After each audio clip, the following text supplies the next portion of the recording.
Hello friends, स्वागत है आपका आपके अपने YouTube channel chemistry and GK Shashi Sidana पर।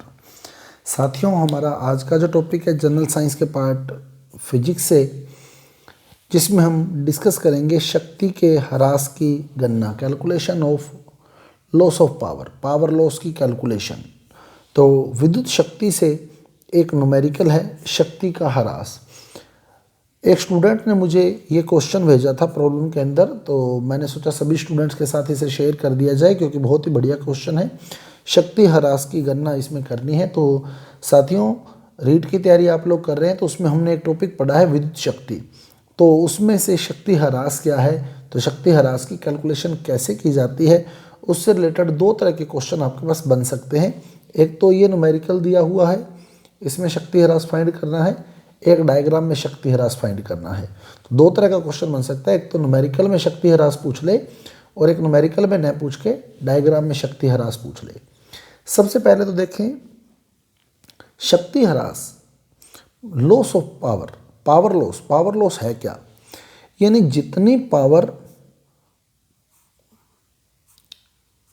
यहां से मान लो मैंने भेजी, ये मेरे पास एक युक्ति थी, इस युक्ति में इस सोर्स में उतनी पावर नहीं पहुंची, जितनी इलेक्ट्रिक पावर मैंने यहाँ से भेजी उतनी पावर इसमें नहीं पहुंची, तो ये होता है power loss of power. Simple सी बात हम करें तो जितनी पावर इलेक्ट्रिक पावर मैंने इस युक्ति से इसमें ट्रांसमिट करनी चाहिए, भेजनी चाहिए, संप्रेषित करनी चाहिए, उतनी पावर इसमें न पहुँचे तो उसे हम बोलेंगे पावर लॉस। अब वो पावर गई कहाँ, एक सिंपल सा एग्जाम्पल आप देखें। मान लो हम लोग दीपावली के मौके पर लड़ियाँ जलाते हैं, जो लड़ियाँ जलाते हैं, तो हमारे पास घरों में 220 वोल्ट का करंट आ रहा है, 220 वोल्ट।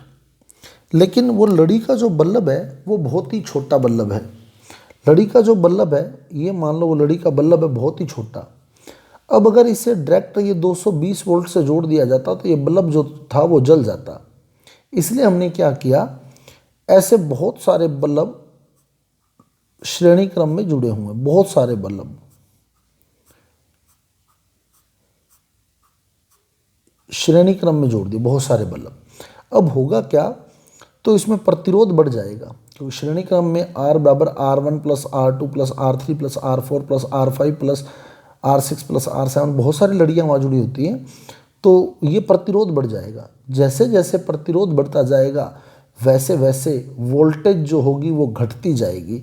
तो जब हम इसमें 220 वोल्ट भेजेंगे ना, तो वो 220 वोल्ट नहीं रहेगी क्योंकि ये प्रतिरोध बढ़ जाएगा और प्रतिरोध बढ़ते ही वो वोल्टेज को कम कर देगा, वोल्टेज लॉस कर देगा और वोल्टेज लॉस होते ही पावर लॉस हो जाएगा। क्लियर, यानी कुल मिला के इसीलिए ये लड़ियाँ जलती रहती हैं। श्रेणी क्रम में हमने लगा दिया, अगर इनको 220 के 220 वोल्ट ही मिल जाता तो ये सारे बल्ब जो थे वो खराब हो जाते।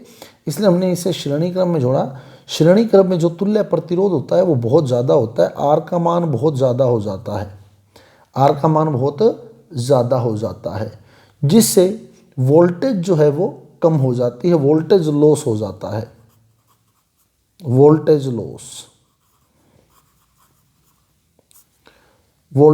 लॉस हो जाता है, यानी वोल्टेज का ह्रास हो जाता है, जिससे वो बल्ब जो है वो फ्यूज नहीं होते। यानी कुल मिला के वोल्टेज लॉस होते ही शक्ति ह्रास हो जाता है, पावर लॉस हो जाता है, जिससे बल्ब नहीं जल पाते, बल्ब जगते रहते हैं, फ्यूज नहीं हो पाते। यानी कुल मिला के जो शक्ति ह्रास है वो डिपेंड करता है एक तो वोल्टेज पर और एक प्रतिरोध पर। और शक्ति का हमने सूत्र पढ़ा था, P बराबर V square upon R, P बराबर V square upon R, voltage और प्रतिरोध के बीच ये संबंध था।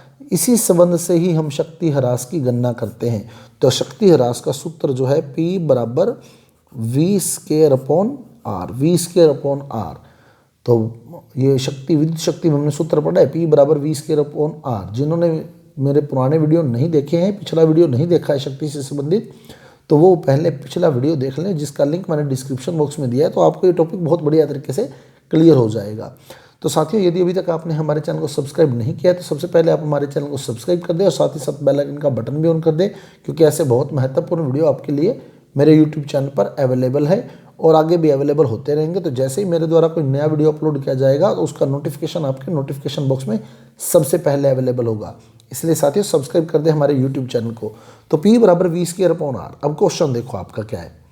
एक बल्ब 100 वाट और 200 वोल्ट, तो बल्ब की रेटिंग है 100 वाट 200 वोल्ट को 160 वोल्टता के साथ जोड़ा गया, यानी वोल्टेज लॉस हो गया। 200 वोल्ट था तो 160 वोल्टता के साथ उसे जोड़ा गया। तो शक्ति ह्रास की गणना हमने करनी है। तो शक्ति ह्रास के लिए तो वोल्टता चाहिए, तो वोल्टता तो दी हुई है 160 वोल्ट, और प्रतिरोध चाहिए। तो यहाँ से प्रतिरोध निकाल लेंगे। शक्ति का सूत्र क्या था, P बराबर VI। तो P आपको दिया है 100, V आपको दिया है 200, और I भी अगर ओम का नियम लगा दो तो I बराबर V/R। तो V आपको दिया कितना 200, तो यहाँ से R सोल्व हो जाएगा। R बराबर 200 इंटू 200/100, 2 जीरो से 2 जीरो कैंसिल होगी, तो R बराबर कितना आ गया 400। R बराबर 400 ओम आ गया यहाँ। अब आप V²/R फार्मूला लगा दें तो V आपको दिया 160 वोल्ट, तो P बराबर 160 इंटू 160, V² है तो 160 इंटू 160/R। R कितना आया 400, 2 जीरो से 2 जीरो कैंसिल, 4 से कट जाएगा, 16 इंटू 4 64, तो यानी पावर लॉस जो है वो 64 वाट है। तो इस प्रकार से हम यहाँ पावर लॉस कैलकुलेट कर सकते हैं। तो 64 वाट पावर लॉस हुआ है। तो ये जो आंकड़ा दिया है ये आपको प्रतिरोध ज्ञात करने के लिए दिया है। इसमें शक्ति भी दी हुई है, वोल्टेज भी दी हुई है। तो यहाँ से आप लोग प्रतिरोध निकाल सकते हैं उस बल्ब का प्रतिरोध आते ही वोल्टेज आपको दी हुई है, तो बल्ब का प्रतिरोध आ गया, वोल्टेज आ गई, तो पावर लॉस आप कैलकुलेट कर सकते हैं। ऐसे ही इस डायग्राम में देखें, वोल्टता आपको दी है 10 वोल्ट, और इस बार आपको प्रतिरोध दिए हुए हैं। तो ये जो है ये समांतर क्रम दिखाया हुआ है, लेकिन समांतर क्रम के बीच में ये श्रेणी क्रम है। तो पहले इसको सोल्व कर लें। 2.5 ओम 5 ओम हो गया, ये 5 ओम हो गया। R1 + R2, तो ये कितना हो गया 5 ओम। तो इस सर्किट को मैं यूँ बना सकता हूँ कि ये 5 ओम है, इसको भी हमने सोल्व कर लिया, ये भी 5 ओम हो गया, 2.5 + 2.5 5 ओम हो गया ये भी। अब आगे ये 10 वोल्टता से जुड़ा हुआ है। क्लियर। अब प्रतिरोध निकाल लें, तुल्य प्रतिरोध। तो ये समांतर क्रम बन गया, तो बनेगा 1/R बराबर 1/R1 + 1/R2। तो 1/5 + 1/5 2/5 हो गया, तो 1/R बराबर 2/5, तो R बराबर 5/2। 5/2 कितना हो गया 2.5, तो R आ गया 2.5, 2.5। R कितना आ गया 2.5। अब इस डायग्राम में आपने शक्ति ह्रास निकालना है। R आपने सोल्व कर लिया, V आपको दिया हुआ है, तो P बराबर फार्मूला लगा दें। P बराबर क्या फार्मूला होता है, V²/R।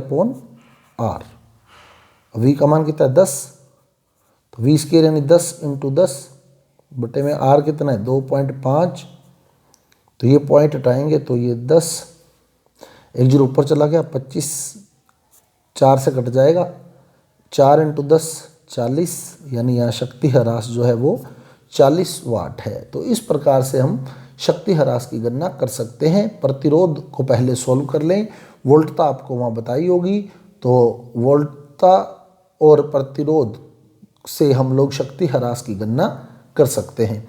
तो साथियों ये था हमारा एक आज का वीडियो। जो स्टूडेंट्स ने मेरे से क्वेश्चन पूछा था एक, तो मैंने उसी से संबंधित एक वीडियो बनाया कि वो क्वेश्चन ऐसे की बजाय ऐसे भी आ सकता है। तो शक्ति ह्रास ज्ञात करने के लिए आपको वोल्टता और प्रतिरोध की जरूरत होती है। तो यहाँ वोल्टता दी हुई थी, प्रतिरोध नहीं दिया हुआ था, तो प्रतिरोध के लिए ये वैल्यू दी हुई थी, तो हमने प्रतिरोध सोल्व कर लिया। यहाँ वोल्टता दी हुई है और प्रतिरोध हम लोग निकाल लेंगे, तो वोल्टता और प्रतिरोध से फिर शक्ति ह्रास बन जाएगा। तो साथियों ये था हमारा आज का वीडियो। यदि आपको वीडियो अच्छा लगा है, समझ आया है, तो कृपया हमारे वीडियो को लाइक कीजिए, शेयर कीजिए और हमारे चैनल को सब्सक्राइब कीजिए। मिलते हैं अगले वीडियो के साथ। धन्यवाद।